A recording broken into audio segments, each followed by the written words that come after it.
Hola, ¿cómo les va? Hoy les queremos presentar un corto documental sobre la llamada Cresca Grande del río Colorado. Este fenómeno de características catastróficas sucedió en los últimos días del año 1914 y el inicio de 1915 a todo lo largo del valle del río Colorado, produciendo pérdidas de vidas humanas, de bienes, rebaños y todo lo que era el incipiente aprovechamiento agrícola de sus riberas hace más de un siglo. Para hablarnos de ello, hoy tenemos de invitado al profesor Raúl Hernández, un amigo que ha dedicado varios años a la investigación histórica de aquel fenómeno hídrico. Hablemos con él y escuchémoslo. Hablar del río Colorado significa referirnos al primer río patagónico. Es un río que cruza nuestro territorio nacional desde la cordillera de los Andes hacia el este hasta que desemboca en el mar Argentino y en el océano Atlántico. Está alimentado por las nieves cordilleranas y sus nacientes propiamente dichas se ubican en la provincia de Mendoza y en la provincia de Neuquén, donde están los afluentes más importantes, el Grande y el Barrancas. Ambos cursos confluyen en Butarranquil, en inmediaciones de la población de Butarranquil, y a partir de allí, unificado, ya conforma lo que es el río Colorado propiamente dicho. Aguas abajo, y cuando la mano del hombre no había actuado en forma negativa, recibía el aporte de la cuenca del río desaguadero Salado Chadirobú-Curacó, allí en inmediaciones de Pichimahuida, y bueno, ambos cursos ya reunidos en un cauce común llegaban al valle inferior para desagotar en el Atlántico. De esos dos ríos cordilleranos, ¿cuál fue el que protagonizó la Cresca Grande, Raúl? En este caso, antes de hacer el comentario sobre el causante, ¿verdad?, podríamos hacer una muy breve referencia a las particularidades físicas que reúne la zona, que está enmarcada dentro de lo que se conocen como los Andes áridos. Justamente la palabra de aridez aquí aparece claramente reflejada en la desnudez de las pendientes de los cerros y a su vez con lo empinadas que son y con lo liviano que son sus laderas. De allí que es muy frecuente que se produzcan derrumbes de laderas, y esto fue lo que sucedió en tiempo geológico sobre el cauce del río Barrancas. En una época no muy bien determinada, pero obviamente han sido algunos milenios, se produjo una gran remoción en masa que cerró el valle y creó una especie de dique natural. Ese dique natural, que evidentemente tenía una magnitud muy notable, permitió que se formara un lago al que se le dio el nombre de Carrilauca, ¿no es cierto?, por el color de las aguas, y una vez completado el cauce, por sobre el muro de ese dique natural, empezó a volcarse hacia el valle y siguió alimentando las nacientes del río Colorado. El lago Carrilauquén, formado por la naturaleza en forma casual, ¿estaba lleno de millones de metros cúbicos de agua en años anteriores a la Cresca? Hay, sí, algunas imágenes e incluso cuando la Dirección Nacional de Geología y Minas manda a hacer la inspección de lo ocurrido, ¿no es cierto?, en el desastre de la Cresca, hay un plano que marca el sitio máximo que había llegado a ocupar el lago y el que ocupaba en ese momento, mostrando el terrible desembalse que se generó a partir de la rotura de ese muro. Vale la pena tener presente que hay otro factor que va a tener incidencia, ¿no es cierto?, para que se active el desastre, y que fue la existencia de un periodo muy rico en nieves, lo que generó una gran acumulación de masa nival y un repentino arribo de una ola de calor que genera un deshielo muy apresurado ese deshielo arrastra laderas y eso cae sobre el lago y la presión que genera esa caída hace estallar, ¿no es cierto?, al muro, abriendo, según los relatos, una garganta enorme. Se habla de alrededor de 250 metros de ancho por más de 100 metros de alto. Pensemos al hablar de 250 metros que es un edificio fácilmente, ¿no es cierto?, de varios pisos de alto, y bueno, por allí se descarga violentamente hacia el valle esa masa enorme de agua, barro, sedimentos, rocas, ¿no es cierto?, y como es una zona de alta pendiente y a su vez muy encajonada, la energía que eso lleva aguas abajo es terrible. Pese a que estamos hablando de hace más de un siglo, ¿había algún tipo de control sobre la seguridad del cierre del lago? Es probable, aunque por los pocos testimonios que hay, ¿no es cierto?, la gente no hablaba de un riesgo porque no había un antecedente, por lo menos inmediato, que se hubiera transmitido, salvo, sí, esos derrumbes, ¿no es cierto?, como lo hemos visto en algún viaje que hemos hecho, en que se nota claramente, ¿no es cierto?, cómo se ha desprendido. Pero creo personalmente que nadie tenía la menor idea de la magnitud de lo que podía pasar si se llegaba a romper ese muro. De hecho, ¿no es cierto?, eso fue una enseñanza muy dura que ha llevado a que hoy en día sobre otras lagunas se ejerza un control a través de instrumental, a través de visita y a su vez ahí sí hasta la misma participación de los habitantes que permanentemente están mirando, en el caso de la laguna La Negra y La Fea, su comportamiento, ¿no? ¿En qué momento sucedió el estallido del gran tapón de la laguna o lago Carrilauquén? De acuerdo a los testimonios que he podido rastrear, ¿no es cierto?, en distintas fuentes, publicaciones, relatos, diarios, información que me ha ido agregando mucha gente que le ha conocido la temática, más o menos he podido reconstruir. Y el suceso se habría puesto en marcha el día 29 de diciembre de 1914. Y desde el momento en que se produce la rotura del muro hasta que llega al Océano Atlántico son 10 días que lleva el devenir, digamos, de este valle. Los relatos de lo sucedido en la parte superior son muy escasos porque prácticamente arrasó las estancias, los pequeños poblados incipientes, algunos pequeños sembradíos. Hay testimonios que hablan de que llegó a 16 metros de altura. Si pensamos 16 metros de altura a la velocidad que venía con la pendiente y lo que acarreaba, era muy difícil que alguien pudiese salvarse. Cuando sale de esa especie de encajonamiento, ya digamos de Butarranquil hacia abajo, hasta llegar al meridiano 10, o sea, a nuestro límite oeste, se habla de que más de 50 personas perdieron la vida.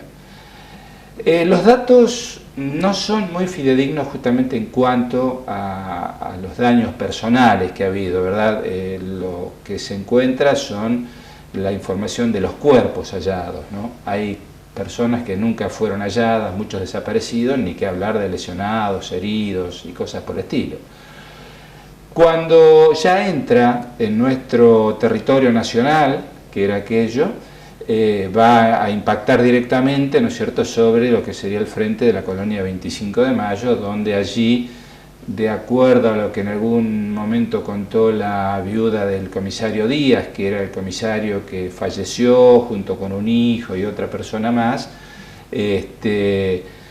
más o menos hay entre 8 y 10 metros a la altura de donde está Puente Dique, ¿no? Así que hay que pensar que eso volcado hacia el valle tiene que haber sido una masa enorme, gigantesca.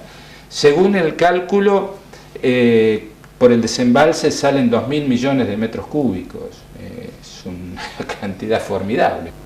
¿Esa gran cantidad de agua sería equivalente a más de la mitad de la capacidad del lago de Casa de Piedra lleno? No, Casa de Piedra estaríamos hablándolo en hectómetros cúbicos, si mal no recuerdo, creo que son algo así como 36.000 hectómetros, ¿no es cierto? O sea, 36.000 millones. Esto es menor, pero con la particularidad de que es una situación instantánea, ¿verdad? Y bueno, 25 de mayo llega al día siguiente, ¿no es cierto? Y ese día siguiente, si bien ha perdido cierta energía, todavía tiene una capacidad destructiva terrible. Luego de iniciada la inundación, ¿no hubo forma de dar avisos? Hay dos anécdotas que rescato, ¿no? Una es la especie de leyenda que se ha creado, ¿no es cierto?, por parte de los sobrevivientes, del sonido, que era una especie de trueno, los brillos metálicos que se veían en el horizonte y un jinete que venía corriendo adelante avisando que llegaba la crecida. Claro, imaginemos diciembre, 30 de diciembre, ¿no es cierto?, el valle, el calor que haría, la situación, la gente con esa especie de letargo, la alegría propia de llegar a un nuevo año. Nadie se podía imaginar una situación de esa, ¿no? Entonces, allí, bueno, es terrible la capacidad destructiva. Se pueden identificar fácilmente alrededor de unas 115 víctimas fatales allí, ¿no es cierto? Hay familias enteras que son muy afectadas, ni que hablar de la producción, las chacras de la colonia propiamente dicha pierden gran parte de su instalación, se taponan los canales, se barren los suelos, arrancan árboles. La zona que más o menos quedó un poco más ilesa fue lo que se llama la estancia de los ingleses, pero también hubo impactos sobre la margen contraria, sobre la margen Río Negrina, ¿no es cierto? Allí también hubo víctimas en la zona de Catriel. Y bueno, ya así como el valle comienza a abrirse, la energía empieza a difuminarse, y ya cuando llega a Pichimahuida, en la estación del ferrocarril, lo hemos visto, ¿no es cierto?, está a la altura de la banderola, de esas puertas de 2,50 a 3 metros de alto. Obviamente, de 25 de mayo hacia abajo no teníamos centros de población, digamos, concentrada, como sí sucedía ahí. Entonces, si hubo algún impacto sobre habitantes o eso, no ha quedado mucho registro. Donde sí hubo daño fue ya en la parte más al sur, allí en lo que es Río Colorado propiamente dicha, frente a la Adela, donde por su condición de valle, de apertura, allí el agua se abrió mansamente, aunque inundó, cortó las vías del ferrocarril, y tapó todo eso con un manto de agua que en la estación más o menos está en el orden de los 70, 80 centímetros. De todas maneras causó un daño muy grande.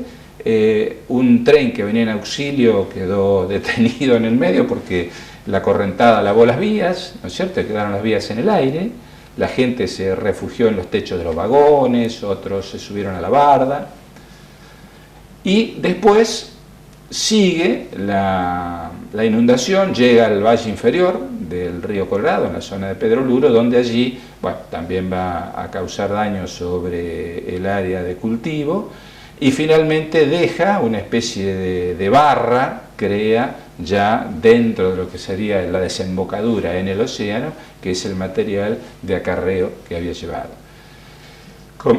Como te decía, eso dura 10 días, ¿no es cierto? Y son 10 días que marcaron a la historia de nuestra región, no solamente de nuestra provincia, porque tanto en la parte alta de Mendoza, Neuquén, Río Negro y nosotros vivimos una situación terrible. ¿Podemos decir que pese a ser mediterráneos, los pampeanos tuvimos una gran catástrofe? Sí, con las particularidades del caso, ¿no es cierto? Podemos compararlo tranquilamente con una especie de tsunami a lo que sucedió, porque es una ola gigante que acarrea materiales en remoción y en masa de una manera impresionante, y eso avanza y sepulta y destruye y prosigue, ¿verdad? Hay inundaciones en las que el agua puede ser, digamos, un enemigo terrible, como ha pasado recientemente en La Plata o como pasó en Santa Fe en su momento, pero no trae esa carga de material que sí traía esto. Y bueno, eso justamente es un agravante, ¿verdad? Porque si fuese el agua solamente que cubriese, se retira y se termina, pero el material que acarreó hasta que se eliminó. Y después, bueno, como yo te comentaba, que también ha habido situaciones que son anecdóticas. Por ejemplo, cuando llega la noticia al gobernador del territorio nacional, llega varios días después y a través de una forma bastante insólita, pero que te muestra las características de abandono en que vivía la gente allá. El juez de paz, ¿no es cierto?, a caballo, se traslada hasta la Copelina, de allí de la Copelina por el telégrafo va a llegar hasta Victorica, de Victorica va a venir para Toay y entonces para acá. Y la noticia que le llega del radio dice que se ha desbordado la laguna Urrelauquen de Puelches, lo cual denota, ¿no es cierto?, el estado de confusión, digamos, de desconocimiento que había de la geografía de la zona. Y la otra cosa que eso fue relatos que me llegó por parte de la gente de allí de 25 de mayo, es que cuando estaban haciendo los trabajos del puente dique, de la construcción del puente dique y otras obras, se encontró a varios metros tapado bajo el sedimento, cajones con elementos embalados de la Casa de Comercio Esquerra, ¿no es cierto?, que quedó totalmente sepultada, ¿no? Luego de la creciente, ¿qué pasó con el desarrollo agrícola de la cuenca del Colorado? Es una cosa muy interesante el ver cómo una consecuencia puede prolongarse en el tiempo y te puede modificar el desarrollo de una región. En este caso, la colonia 25 de Mayo, creada por el Gobierno Nacional, con todas las fallas que ello traía aparejado, porque cuando el Gobierno Nacional lo creaba, ¿verdad?, y después ya lo dejaba un poco a su libre albedrío, ¿no es cierto? Pero la gente que se había instalado allí, muchos criollos, algunos inmigrantes, descendientes de pueblos originarios, habían armado toda una estructura de riego que en parte era trabajada mancomunadamente con la compañía inglesa, la Río Colorado Land Company, y a su vez también los vínculos que tenían con el área del Valle de Río Negro, con el área de Puelén, el oeste nuestro. Entonces había un desarrollo incipiente que pintaba para algo más destacado, si tenemos en cuenta que ya la gente de lo que era el desarrollo del Alto Valle de Río Negro, Neuquén, estaba en marcha, y el Ferrocarril del Sur, que era una empresa inglesa de Bahía Blanca hasta allí, ya tenía previsto extender una línea férrea en dirección hacia 25 de mayo.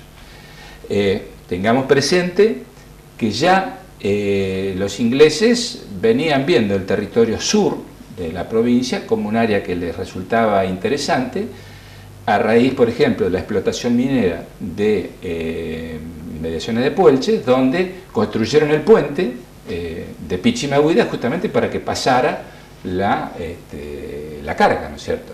Entonces, evidentemente, si el ferrocarril del sur hubiera llegado a la colonia, hubiera dado lugar a solucionar uno de los problemas críticos y básicos de las colonias nuestras, esa fue una y Butaló fue la otra, de la comunicación, porque eran colonias que se creaban mediante un decreto, mediante un amojonamiento, y bueno, ahí tienen la parcela, trabajen, sin apoyo de ningún tipo, ni crediticio, ni estatal, ni cosa por el estilo. Entonces pensemos que ellos estaban a 420 kilómetros de la capital del territorio, capital que prácticamente ni sabía qué pasaba allá, ¿no es cierto? Ellos, en el mejor de los casos, su vínculo era con General Hacha. General Hacha era un poco el punto de referencia del territorio nacional para ellos, ¿no?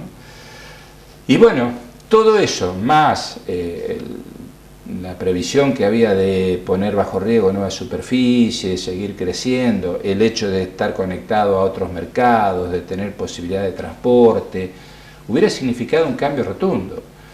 Cuando se produce la creciente, entra en un estado de letargo, ¿no es cierto?, que en líneas generales se puede hablar de 40 años, hasta que en los momentos finales del territorio nacional y los comienzos de la provincia se empieza a ver la necesidad, ¿no es cierto?, de mirar hacia el sur y comenzar, digamos, a analizar un proyecto con mucha más seriedad. O sea, al desastre propio de la inundación tenemos que sumarle los 40 años de, podríamos decir, de estado latente en que eso queda hasta que se vuelve a reiniciar el proyecto. Eso temporalmente no le podés asignar un valor, pero es un siglo de atraso prácticamente. Como técnico, ¿tenés algún mensaje sobre la estabilidad de las dos lagunas que todavía existen en las nacientes del río Barrancas? Un avance, ¿no es cierto?, tecnológico que hoy permite contar con una serie de elementos de previsión, ¿no es cierto?, y de control que antes obviamente no existía.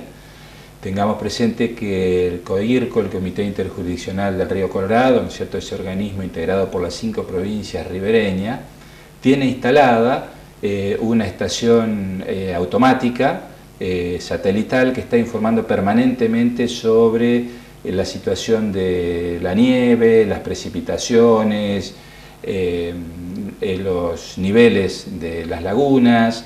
O sea, hay un control que no existía antes. Obviamente, y eso ocurre en todo el mundo, las fuerzas de la naturaleza en muchos casos pueden llegar a superar las previsiones del hombre. Pero teniendo sistemas de comunicación como hay hoy en día, de vigilancia directa, instantánea, y a su vez campañas que se están haciendo sistemáticamente para ver qué sucede, yo creo que hay ¿cómo podríamos decir?, un alto porcentaje de certeza en cuanto al control del movimiento de las lagunas. Me comentaban justamente gente que participó en una de las últimas campañas que en ocasión del terremoto que se registró en Chile hace 2 años atrás, se generó una especie de ola de varios metros de altura dentro de la laguna La Fea. Y eso está perfectamente registrado, ¿no es cierto?, en los instrumentos donde se ve con nitidez la oscilación que se produjo, pero no hay ninguna evidencia que demuestre que haya afectado el muro, que también es natural, ¿no es cierto?, que hay en ambas lagunas. Las lagunas Fea y Negra son mucho más chicas que la fatídica Carrilauquén. Sí, incluso cuando uno ve imágenes como uno ha visto, y bueno, vos creo que lo has visto personalmente, ¿no es cierto?, la magnitud del muro que cierra la laguna La Fea, es prácticamente imposible de pensar que eso pueda llegar a sufrir una rotura instantánea, ¿verdad? Puede llegar a tener una filtración, pero una rotura instantánea como la que sucedió con Carrilauquén, pensemos que era un lago de 20 y tantos kilómetros de longitud, ¿no es cierto?, y de alrededor de 70 u 80 metros de ancho por 5 o 6 kilómetros de ancho, ¿verdad? Era una cosa gigantesca. Entonces la presión, más el movimiento, más todas las fuerzas físicas que están actuando, era una bomba de tiempo eso, ¿no? Luego de escuchar la interesante historia relatada por Raúl, y recordando a aquel supuesto jinete que venía avisando a galope tendido a los vecinos de la llegada de la creciente, don Edgar Morisoli nos aporta un tema poético. Mito o verdad histórica, también verdad del mito. Se contaba de un jinete que corrió costa abajo el Valle del Colorado, en aquel fatídico diciembre de 1914, anunciando el inminente colapso del Carrilauquén y la catastrófica Cresca Grande que luego sobrevino. De aquellos decires nació la leyenda que hoy vuelve, preguntando como en el verso de Darío: ¿quién eres, solitario viajero de la noche?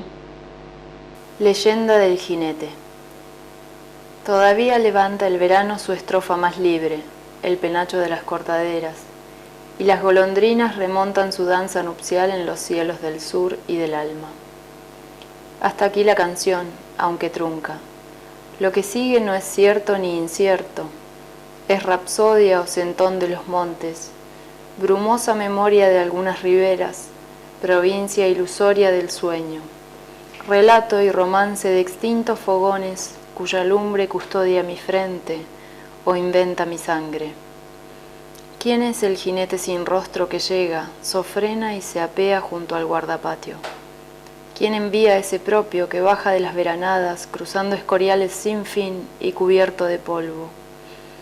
¿Quién sale a su encuentro y en la umbría de las alamedas recibe ese huésped que viene con tanta lejura a la espalda y se atreve a mirarlo a los ojos, aún a riesgo de ver frente el hueco calcáreo la mera y desnuda osamenta del chasqui fantasma, cuyos dedos, hurgando en la alforja, le entregan un pliego llovido y borrado por los temporales, que alertaba del trueno inaudito, las aguas feroces, el crujir de las grandes raíces volteando hacia el cielo, y tras ello el silencio y la pena, y un vuelo de jotes sobre el valle frutal y perdido. Su caballo era Argel. Nadie supo después el destino de aquel fabuloso correo, pero dicen que en noches de luna su sombra galopa la antigua picada, el largo camino de los zapadores. Hasta aquí la canción, mis amigos, hasta aquí la canción.